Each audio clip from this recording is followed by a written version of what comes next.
तीफी भट्ट की गिरफ्तारी में गोगी भट्ट जो है वो वादामाफ हुआ बने। ये बात भी बहुत अथेंटिक है कि गोगी भट्ट ब्लाज के कत्ल में मुलव्वस नहीं थे। अगर ये अगले 2 3 4 दिन में तीफी भट्ट गिरफ्तार ना होते तो आप मुझे ये बात बताएं कि फिर गोगी भट्ट जो है उनकी जगह पे, तीफी भट्ट की जगह पे आज तो उनकी पोजीशन पे होते। गोगी ने ही अपने कॉमन फ्रेंड्स को बताया कि भट्ट साहब से कहें कि आप पाकिस्तान तशरीफ ले आए, मेरी बात हो गई है, हम सारे मिलके अपने केसेस जो हैं वो क्लियर करवा लेंगे, जिस तरह के 37 साल से उनकी बात होती रही है। इस स्टेटमेंट पे वो पाकिस्तान आए थे। अस्सलाम वालेकुम। मैं हूं सज्जाद अनवर, जर्नलिस्ट कट के साथ। मेरे साथ फैसल अदरीस भट्ट साहब हैं जो कि लाहौर में बहुत सीनियर जर्नलिस्ट हैं। और उन्होंने पिछले दिनों ये कहा कि ये जो तीफी भट्ट है इसका जो एनकाउंटर हुआ उसमें कहीं ना कहीं गोगी भट्ट ने इंतज़ामिया को उनके बारे में मुखबरी की और उसमें उनका हाथ है। आज मैं फैसल अदरीस भट्ट साहब से ये ज़रूर पूछूंगा कि जब ख्वाजा अजहर गुलशन कहते हैं कि वो तीफी भट्ट को अपना बाप समझता था गोगी भट्ट, और वो ये कर ही नहीं सकता, तो आपके पास क्या दलील है इसकी, फैसल अदरीस भट्ट साहब, कि आप समझते हैं कि इस एनकाउंटर के पीछे गोगी भट्ट का हाथ था? पहले तो मैं आपसे वो थ्योरी सुनना चाहता हूँ जिसके नतीजे में आप ये। बिस्मिल्लाह रहमान रहीम। Thank you very much Sajjad भाई। सज्जाद भाई, अर्ज ये है कि मैंने ये नहीं कहा कि गोगी भट्ट के इनकाउंटर में उसका हाथ है, तीफी भट्ट के इनकाउंटर में गोगी भट्ट का हाथ है। मैंने कुछ इससे डिफरेंट कहा। मैंने ये हम्म। कहा कि तीफी भट्ट की गिरफ्तारी में गोगी भट्ट जो है वो वादामाफ हुआ बने। अब ये अलहदा बात है कि शायद गोगी भट्ट को इस इत्मीनान में नहीं लिया गया कि उसके बाद सीसीडी उनका इनकाउंटर करेगी या उनको साथी छुड़ाने आएंगे और फिर वो जो है क्या नाम है उसका हलाक हो जाएंगे। ये एक सेपरेट इशू है। अच्छा अच्छा अच्छा। अच्छा। अच्छा, तीफी आप भट्ट ये जो है, कहना चाह रहे हैं कि गोगी भट्ट जो है वो ऑन बोर्ड था तीफी भट्ट को गिरफ्तार करवाने में? यस, मैं हम्म। अर्ज करता हूँ। हम्म। मैं अर्ज करता हूँ कि तीफी जो है वो ग्लासगो में रह रहे थे हम्म। और ग्लासगो से वो दुबई आए थे और दुबई में अपना धंधा फुल चला रहे थे। हम्म। और जब वो दुबई आए तो पूरे कागजों में वो ग्लासगो ही थे, वो of hmm. The record Dubai आए। हम्म। और आपने ये सुना कि एक इंस्पेक्टर साहब जो हैं वो पाकिस्तान से गए और 3 इश्तिहारियों की तलाश कर रहे थे, इश्तिहारी मिले नहीं। इश्तिहारों को ढूंढने के लिए गए, वहां पे आपने बिल्डिंग देखी है ना कि 500 500 अपार्टमेंट्स की एक बिल्डिंग है, कोई एक आधा फ्लैट नहीं होता वहां पे, ठीक है जी। तो वो 500 एग्जैक्ट फ्लैट में से या 1000 एग्जैक्ट फ्लैट में से फ्लैट नंबर 433 चौथे फ्लोर पे एग्जैक्ट खालिद वरिया साहब जो हैं वो कैसे पहुंच गए और फिर वो अंदर घुसे, इश्तिहारी वहां पे नहीं थे। फिर तीफी भट्ट जो है उन्होंने एकदम पहचान लिया और फिर उन्होंने गिरफ्तार कर लिया। टाइमिंग चेक करें जरा, ठीक है। हम्म। अब सूरत हाल क्या है? सूरत हाल ये है कि ग्लासगो से तीफी दुबई आए थे। इस बात का उनके क्लोज इनर सर्कल सर्कल में पता था। 35 या 37 साल से इन दोनों के दरमियान एक कुर्बत का रिश्ता था जो 3.5 साल पहले से खत्म हुआ। और वो 3.5 साल पहले से खत्म भी पैसों और प्रॉपर्टी के एवज हुआ। ये भी हम्म। बात है। हम्म। अच्छा, जब गोगी, ये बात भी बहुत अथेंटिक है कि गोगी भट्ट ब्लाज के कत्ल में मुलव्वस नहीं थे या मशवरे में भी नहीं थे, ठीक हम्म। है जी। अब हुआ क्या कि तीफी भट्ट फरार हो चुके थे। गोगी भट्ट जो हैं वो शिकंजे में आ चुके थे पुलिस के, इंतजामिया के। 2 2 4 4 दिन की तारीखें मिल रही थी कोर्ट से। Bail before arrest, interim bail पे चल रहे थे और जेआईटी उन्हें गुनाहगार करार दे चुकी थी। अगर ये अगले 2 3 4 दिन में तीफी भट्ट गिरफ्तार ना होते तो आप मुझे ये बात बताएं कि फिर गोगी भट्ट जो हैं उनकी जगह पे, तीफी भट्ट की जगह पे आज तो उनकी पोजीशन पे होते हैं, यानी ठीक है उनका जी। एनकाउंटर हो चुका होता। यस, ठीक है जी। अच्छा, तो ये अच्छा यहाँ से एक नुक्ता निकलता है। क्या आप समझते हैं कि गोगी भट्ट ने कहा हो कि भाई मेरा हाथ नहीं है बलाच के मर्डर में, और मैं बेकसूर हूँ, लेकिन ये मर्डर अगर हुआ है तो हो सकता है कि ये तीफी भट्ट ने करवाया हो और तीफी भट्ट ही उसका रिस्पॉन्सिबल है, मैं नहीं हूँ, मुझे आप साइड पे करें और इसकी इंटेरोगेशन आप तीफी भट्ट से करें। ये हो सकता है, ये बात कही हो? इससे मैं मुत्तफिक हूँ, यही मैं हाँ। कहना चाहता हूँ एक्चुअली। अच्छा अच्छा। उसने ये नहीं कहा होगा कि आप उसको पकड़ के इनकाउंटर में मार दें। उसने हम्म। ये कहा होगा मैं बेगुनाह हूं, अगर हम्म। तीफी ने कोई कत्ल करवाया है, उस पे इल्जाम है, तो आप उससे तहकीकात करें। उन्होंने कहा होगा कि तीफी हमारे हाथ ही नहीं आया, उसने कहा होगा मैं आपको पकड़वा देता हूं। जब अगर बड़ा अच्छा, मुलजिम लेकिन पकड़ा गया तो लेकिन फैसल एक बात और भी है कि अगर फर्ज करो कि आपके बकौल 3 साल से उनकी गुफ्तगू नहीं थी आपस में और इख्तलाफात थे प्रॉपर्टी पे बाकी चीजों पे, तो फिर तीफी की मूवमेंट का और उसका किस फ्लैट में होना वो गोगी भट्ट को कैसे पता चला? सजाद भाई आप ये बात समझे, मैंने एक बात और की है बीच में कि 35 साल का इश्तराक था दोनों का, और हम्म। अभी भी 35 लोग कॉमन फ्रेंड्स इनके दरमियान में मौजूद हैं। इनके हम्म। दरमियान में मतलब नाम लेना चाहिए या नहीं लेना चाहिए, बहरहाल इनके दरमियान में सबसे जो कॉमन आदमी है वो मोहसिन साहब है, मोहसिन भाई उसको कहते हैं, ठीक है। मोहसन। वो गोगी मोहसन। को भी सर्च करते रहे हैं, वो तीफी को भी सर्च करते रहे। हम्म। आजकल वो फुल अटैच थे तीफी के साथ, ठीक है हम्म। जी, वो गोगी के साथ नहीं थे। हम्म। इस तरह मैं मिसाल के तौर पे कह रहा हूं, इस तरह के 35-36 लोग होंगे जो एक दूसरे को मतलब उधर भी रिपोर्ट करते होंगे, उधर भी रिपोर्ट यानी करते एक होंगे। दूसरे की मूवमेंट बता रहे होंगे कि भाई ये कर रहा है, भाई। मूवमेंट पूछ लेता है बंदा, हम्म। मूवमेंट पूछी जा सकती है। हम्म। मतलब मतलब जब दो दो जगह लोग दोगले लोग सर्व कर रहे हो तो उनसे मूवमेंट पूछना कौन सा मसला है। हम्म। अब अगली बात यह है कि जो तीफी है उसने उसको जब गिरफ्तार किया गया तो फिर इंपॉर्टेंट इशू क्या, अब मैं अपनी बात की दूसरी दलील देने लगा हूं। हम्म। इशू ये है कि उनके चाहने वालों ने फौरन उनके थानों में केसेस कर दिए कि तीफी ने हमारे करोड़ों धर्म देने हैं, हम्म। आपको पता है। हम्म। तो एकदम पंजाब पुलिस मायूस हो गई, पाकिस्तानी जो इस आस में थे कि गोगी तीफी भट्ट जो है वो पकड़ा जाएगा और उसे लाहौर लाया जाएगा, वो भी डिप्रेस हो गए। उन्होंने ये सोचा कि उन्होंने ये कह दिया गया कि जब तक ये लेन देन क्लियर नहीं होगा तीफी भट्ट पाकिस्तान नहीं आ सकता। इसी तरह हम्म। जी, तो फिर हुआ क्या, हुआ ये कि एकदम तीफी भट्ट ने जाके कोर्ट में ये कन्फेस कर लिया और ये बयान स्टेटमेंट रिकॉर्ड करा दिया काजी के सामने कि मुझे पंजाब पुलिस के हवाले कर दिया जाए, मैं अपने मुल्क पाकिस्तान जाके इस केस को फेस करने के लिए तैयार हूं। उसको इसका कॉन्फिडेंस किसने दिलवाया? अच्छा, मतलब वो अगर तैयार ना होता और ये कन्फेशन ना देता उस कोर्ट में तो वो आ ही नहीं सकता था पाकिस्तान। वो आ ही नहीं सकता था, ठीक हम्म। है। हम्म। उसको काजी ने ऑप्शन पूछी, उसने ये हम्म। ऑप्शन दी। अगर जब पहले उसने केसेस करवाए कि हम्म। मैं ना जा सकूं, फिर उसके 5 दिन बाद उसने ये कन्फेस कर लिया, ये स्टेटमेंट दे दी कोर्ट में काजी के सामने। इसका मतलब ये है कि वो उनको किसी ने इत्मीनान दिलाया, और मेरी इतलात के मुताबिक गोगी ने ही अपने कॉमन फ्रेंड्स को बताया कि भट्ट साहब से कहें कि आप पाकिस्तान तशरीफ ले आए, मेरी बात हो गई है, हम सारे मिलके अपने केसेस जो हैं वो क्लियर करवा लेंगे, जिस तरह के 37 साल से उनकी बात होती रही है, ठीक हम्म। है ना। तो हम्म। उन्होंने कहा, उतीफी साहब ने भी कहा कि ठीक है, मैं जो दियारे गार में बैठा हूं तो मैं अब केस क्लियर करवा लेता हूं, हम्म। ठीक है। इस स्टेटमेंट पे वो पाकिस्तान आए थे। हम्म। अच्छा, लेकिन अभी सूरत हाल ये है, जो लेटेस्ट सूरत हाल है, तीफी भट्ट का इनकाउंटर हो चुका है, उनकी तदफीन हो गई। उनके बड़े भाई ख्वाजा अजहर गुलशन, उनसे जब पूछा गया गोगी भट्ट के बारे में तो एक तो वो उन्होंने कहा कि वो तो उनको बाप समझते थे, वो मुखबरी कर ही नहीं सकते। तो दूसरा जब पूछा गया कि गोगी भट्ट इस वक्त एग्जैक्टली कहाँ है, तो आम तासर था कि लाहौर में जो हमारे मीडिया के लोग रिपोर्ट कर रहे थे कि वो पुलिस के पास है। लेकिन ख्वाजा अजहर गुलशन ने कहा कि नहीं, वो पुलिस के पास नहीं है, वो महफूज जगह पे है और मुझे पता है। तो सवाल पूछा गया कि क्या आपकी बात हुई है गोगी भट्ट से, तो उसने कहा कि नहीं, किसी और जराये से मुझे पता चला है कि वो महफूज है और पुलिस के पास नहीं। अब ये जो मिथ है कि वो पुलिस के पास है या खुद मफरूर है या कहीं पे छुपा हुआ है, आप इसको क्या समझते हैं?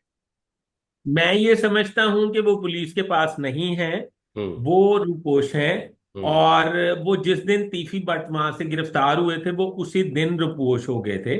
अच्छा। और ये जो बात में चलाई जा रही है हम जर्नलिस्टों के थ्रू कि गोगी भट्ट गिरफ्तार हैं और किसी टाइम साथी छुड़ाने आएंगे और इनकाउंटर हो जाएगा, वो मैं ये समझता हूं कि सोची समझी साजिश के तहत चलवाई जा रही है गोगी भट्ट को कवर देने के लिए। अच्छा, लेकिन आप कह रहे हो कि तीफी भट्ट की गिरफ्तारी से पहले ही पोश हो गया था, लेकिन मैंने देखा कि तीफी भट्ट की गिरफ्तारी की जब खबरें चल रही थी उसके बाद तो गोगी भट्ट मुख्तलिफ लोगों को इंटरव्यूज दे रहे थे नहीं नहीं, लाहौर वो में। इंटरव्यूज पहले हो चुके थे। जब अच्छा। उनकी दुबई से गिरफ्तारी हुई है, दुबई से, ये नहीं मैं हम्म कह रहा जब वो पाकिस्तान आए हैं, हम्म। वो इंटरव्यूज जो 100 के हिसाब से उन्होंने दिए हैं वो पहले दिए हैं। अच्छा। वो इंटरव्यूज फिर बाद में नशर हो रहे थे। अच्छा, वो बाद में नशर हुए। अच्छा, अब एक सवाल जो है ना वो बड़ा खुल के सामने आ रहा है कि अगर जिस तरह से आप इसको एक जर्नलिस्ट के तौर पे एनालिसिस कर रहे हो कि इस तीफी भट्ट की गिरफ्तारी के पीछे या उसको यकीन दिलाने के पीछे कि आप आज वो चीज़ों को संभाल लेंगे, अगर फर्ज करें कि गोगी भट्ट का ही हाथ है, तो क्या फिर ये तीफी भट्ट और गोगी भट्ट के खानदानों के दरमियान एक नई लड़ाई या एक नई चपकलश का आगाज तो नहीं है? मेरा ये ख्याल है कि आपको इससे पहले एक और सवाल मेरे से पूछना चाहिए। वो हम्म। ये कि तीफी भट्ट के साहबजादे कितने हैं और तीफी भट्ट की गद्दी कौन संभालेगा। जी तो फिर मेरे ख्याल में इस पे ज्यादा बात हो सकेगी। क्या आप मुत्तफिक हैं? जी जी, बिल्कुल। पहले हाँ, ये जायचा बना लेते हैं कि इस वक्त तीफी भट्ट के पसमानगान में से कौन से हैं, क्योंकि अभी तक तो उनके बड़े भाई ख्वाजा अजहर गुलशन ही उनको रिप्रेजेंट कर रहे हैं हर जगह पे। ये भी मैं आपको बता दूं, खबर है जो अभी तक किसी मीडिया हाउस पे नहीं चली या किसी सोशल मीडिया पे नहीं चली। ख्वाजा अजहर गुलशन ये क्लेम कर रहे थे, आपने उनका इंटरव्यू सुना होगा, कि हमारे से इंतजामिया और पुलिस हमें फोर्स कर रही है कि डेड बॉडी लेनी है तो वीडियो बयान दे दें और लिख के दे दें कि हम कोई कानूनी कार्रवाई अमल में नहीं लाएंगे, तो उसके बाद आपको डेड बॉडी मिलेगी इसी तरह। हाँ बिल्कुल बिल्कुल, उन्होंने कहा कि मुझे कहा जा रहा है और मैंने कहा मैं ऐसे डेड बॉडी वसूल नहीं करूंगा। तो फिर इन्होंने इन्होंने कैसे ली डेड बॉडी? बकौल उनके के जी पुलिस ने दे दी है। नहीं, हम्म इन्होंने इस तरह ली कि उनका जो साहबजादा है उसने अपने ताया से इख्तलाफ किया, तीफी हम्म भट्ट के साहबजादे ने, और हम्म। तीफी भट्ट के साहबजादे ने लिख के भी दिया है और वीडियो बयान भी दिया है पुलिस को। अच्छा। और वो डेड बॉडी जो ये पुलिस बता रही थी कि रहीम खान से आपने रिसीव करनी है, पुलिस अपनी कस्टडी में लाहौर ले आई हुई थी। जब हम्म। इन्होंने लिख के दिया और वीडियो बयान दिया है तो उन्होंने डेड बॉडी उनके हवाले कर दी है। ये तीफी भट्ट साहब के साहबजादे ने उधर पुलिस को ये बयान दिया है तो उनको डेड बॉडी मिली है। तो ये बात अभी तक मीडिया में नहीं आई। यानी कि वो पुलिस ने अपनी बात मनवा ली उनसे कि आप कोई कार्रवाई नहीं करेंगे, आपको इसको कहीं आप लेकर नहीं जाओगे मुकदमे को। जी। अच्छा चलें, इसमें से तो कई अब और। आपके सवाल का जवाब देता हूं जो आप पूछ रहे थे। जी जी जी।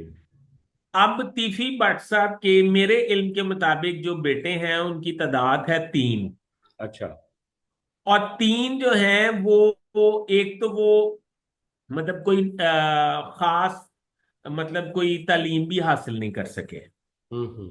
यानी कि वो आई थिंक सो के मतलब किसी स्पेशलाइजेशन में नहीं जा सके, और जहां तक मेरे इल्म में है मैट्रिक मैट्रिक लेवल ही है। अच्छा अच्छा। ठीक है जी। हम्म अच्छा, दूसरी बात क्या है? दूसरी बात यह है कि एक बेटा उनमें से कैसर अमीन भट्ट लाहौर की मारूफ सियासी और समाजी शख्सियत है, उनका दामाद है। अच्छा। ठीक है। हम्म मैं ये समझता था कि कैसर अमीन भट्ट और तीफी भट्ट जो हैं ये आपस में समधी थे ना। तो हम्म मैं ये समझा था कि कैसर अमीन भट्ट का जो दामाद है वो शायद इस पोजीशन में हो कि कैसर अमीन भट्ट की सरपरस्ती में तीफी भट्ट की गद्दी को चला सके। पर हम्म। मेरे जराये ने मुझे बताया कि कैसर अमीन भट्ट जो है वो इस पोजीशन में नहीं है कि वो तीफी भट्ट की गद्दी को जो है वो रन करवा सके किसी के जरिए या खुद कर सके। इसका मतलब ये है कि अब तीफी भट्ट की कहानी हो गई खत्म। अच्छा। अब जो जी, हम्म। अच्छा यानी कि ये मतलब। जिस तरह बलाज ने चलाया था ना, आप सोच रहे हैं बलाज मसहब ये वो चला रहे हैं सब, हम्म इस तरह मेरा नहीं ख्याल कि अब चलेगा। और अगली बात ये है कि बलाज की बात आई तो ये भी आपके नाजरीन को शायद इल्म में हो या ना हो कि तीफी भट्ट जो हैं वो बलाज के साथ टेलीफोनिकली राब्ते में रहते थे। ये बात आपके इल्म में है? हाँ, कई जगह से ये रिपोर्ट हुआ है ये। हम्म। हाँ, वो उनसे टेलीफोनिकली राब्ते में रहते थे, और उनको अपनी बेगुनाही का यकीन भी दिलाते थे, उनसे गपशप भी लगाते थे। असल उन्हें रंज और गुस्सा जो उन्होंने, उन पे ये मुबैना तौर पे इल्जाम आया कि उन्होंने बिलाल को मर्डर करवाया, वो ये था कि शालमी की सारी प्रॉपर्टी और शालमी के सारा अथॉरिटी या दादागिरी जो है वो अड्डे के पास चली गई थी। वो तीफी वगैरह उधर हाथ हाथ पैर नहीं मार पा रहे थे। उनका ये ख्याल था कि अगर ये मजीद बिलाज ने थोड़ा प्रोब किया या मजीद आगे पला बढ़ा, तो ये आजम मार्केट तक पहुंच जाएगा, अकबरी मंडी तक पहुंच जाएगा, और हमारा रोजगार बंद हो जाएगा। ये लड़ाई थी जी जिसकी वजह से बिलाज मारा गया। अच्छा, लेकिन अब हम इसी अगर फैमिली के ऊपर रहते हैं, तो आपका ख्याल है कि तीफी पाठ की कहानी खत्म हो गई है? उसकी टीफी औलाद बाट में की से। कहानी खत्म, क्योंकि आगे कोई हाँ। रन करने वाला नहीं है। अच्छा, लेकिन क्या गोगी भट्ट, जो कि तीफी भट्ट के बाद एक बड़ा नाम के तौर पे उभरा था, वो अगर फर्ज करो असिस्ट करता है तीफी भट्ट की गिरफ्तारी और गवर्नमेंट के साथ कुछ कोऑपरेट कर रहा है, तो आपको क्या लगता है कि गोगी भट्ट का फ्यूचर सेफ है इस वक्त? मैं नहीं समझता कि गोगी बाट का फ्यूचर सेफ है, क्योंकि गवर्नमेंट जो है वो पहले तीफी ट्रैप हुआ है, अब गोगी ट्रैप हो चुका है। अच्छा। मुझे ये लगता है कि गोगी का, आपको शायद अगर मैं माजी में ले जाऊं, आपको शायद अंदाजा है, गोगी एक बिल्कुल जेंटलमैन और शरीफ आदमी था। गोगी का एक भाई था, रेड ब्लड उसका नाम था। वो जो है वो बदमाशी में कदम रखता था। वो जो है वो इनकाउंटर में मारा गया था, शायद आपके इल्म में हो या नहीं। नहीं, मेरे वो इल्म में। पुलिस इनकाउंटर में मारा गया था। ये किसी दिन मैं आपको फिर बताऊंगा, वो एक लंबी स्टोरी है कि वो उसको किसके कहने पर किस पुलिस ऑफिसर ने मारा था, और उसकी वजूहात क्या थी, इसके पीछे कोई और लंबी स्टोरी है। और अब के बाद गोगी बट, अगर खुदा ना खास्ता, मतलब मैं किसी के लिए कोई ऐसे अल्फाज तो नहीं बोल सकता, खुदा ना खास्ता अगर उसको कोई तीफी वाले मराहिल से गुजरना पड़ा, तो गोगी बाट के लवाकीन या पीछे जो भाई भाई हैं, जिसमें उसके तीन भाई मौजूद हैं, शकील नाम है, एक का नाम रहील है, एक का नाम एक और है, मुझे भूल गया नाम। तो ये जो तीन भाई हैं, इनमें से भी गोगी की गद्दी कोई नहीं चला सकेगा। यानी तीफी के बाद अगर तीफी की कहानी खत्म हो गई, तो गोगी के बाद गोगी की कहानी भी खत्म हो जाएगी, यस। और ये फिर खानदान जो है वो एक मतलब वो उस कल्चर से पीछे चला जाएगा जो मारधाड़ का कल्चर था। जी। तो ये बात कहीं हमारी इंतजामिया और पुलिस और बाकी लोग तो नहीं, उनके भी जहन में यही तो नहीं कि इनको साफ करें, और ताकि इस मुल्क इस शहर को बचाया जाए इस तरह की गुंडागर्दी से। तो जा साहब, आप ये बताएं कि आपकी जो सूबे की चीफ मिनिस्टर हैं, हम्म। उनका, उनके बीएन से आपको क्या लगता है कि गोगी स्पेयर हो जाएगा? लेकिन सियासतदान किसी भी जगह पे कोई भी कॉम्प्रोमाइज कर दे जाते हैं, इसलिए कुछ नहीं, कहा पर नहीं जा सकता। बात यह है कि जब, जिस वक्त वो परवेज मुशर्रफ से पाबंदे सलासिल हो रहे थे, जिस वक्त वो मुल्क बदर हो रहे थे, जिस वक्त उन पे मुकदमात कायम किए जा रहे थे, उस पर गोगी और तीफी जो हैं वो परवेज मुशर्रफ के साथ छत पे चढ़ के पतंगबाजियां कर रहे थे। ये हाँ। बात भी काबिल जिक्र है। हाँ, ये बात दुरुस्त है, ये बात दुरुस्त है। हम्म।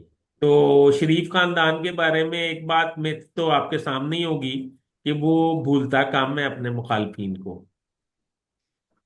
हाँ, लेकिन ये बात भी दुरुस्त है कि वो मुखालिफ तो उनके कई थे। मियाँ अजहर का बेटा आजकल कितना बड़ा मुखालिफ है, बाकी लोग भी हैं। वो लाजमी तो नहीं है कि वो एनकाउंटर ही करेंगे सबके।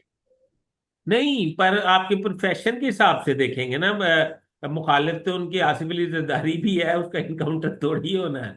मुखालिफ तो उनके, मतलब इमरान खान भी है, उसका इनकाउंटर थोड़ी कर पा रहे हैं। वो तो आपने सीसीडी के जुरिडिक्शन में जो आएगा उसके ही कुछ करेंगे ना।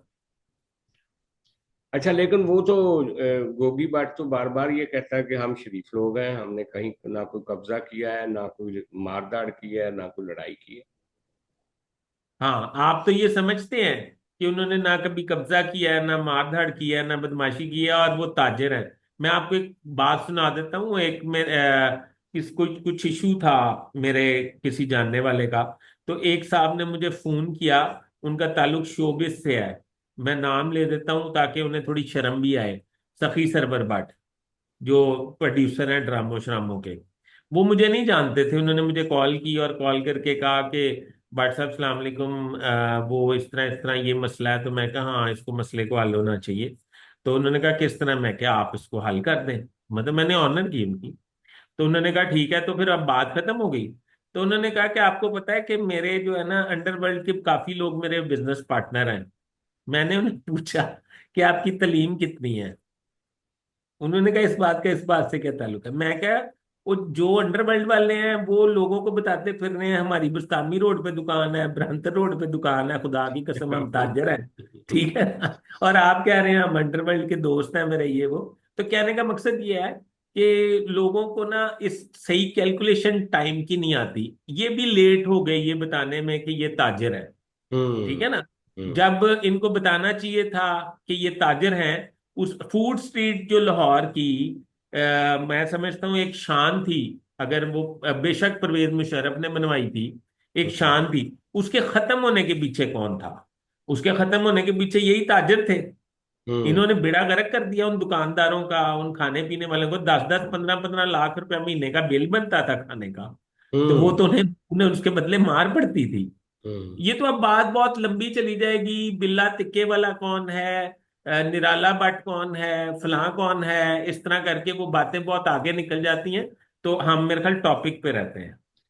हाँ, नहीं, आपने बिल्कुल सही इशारा किया कि अंडरवर्ल्ड कौन सा, वो उसका कौन सा चेहरा होता है कि वो बताएं कि हम ये कर रहे हैं या वो कर रहे हैं। वो तो एक बज़ाहिर एक शरीफ आदमी जो होता है, कोई पता नहीं होता वो क्या कर रहा होता है। बहरहाल जी आपने दो खबरें ब्रेक की। एक ये कि भाई, आपने कहा कि एक तो गोगी भट्ट और तीफी भट्ट के बाद इनकी कहानी इस फैमिली की खत्म हो जाएगी, बदमाशी जी वाली। एक तो आपने ये बताया, और दूसरा ये कि उनके बेटे ने वीडियो रिकॉर्ड करवा दी है, लिख कर दे दिया है कि जनाब हम चाराजोई नहीं करेंगे। इसके जी। साथ ही हम ये जो गुफ्तगू का सेशन है उसको कंक्लूड करते हैं।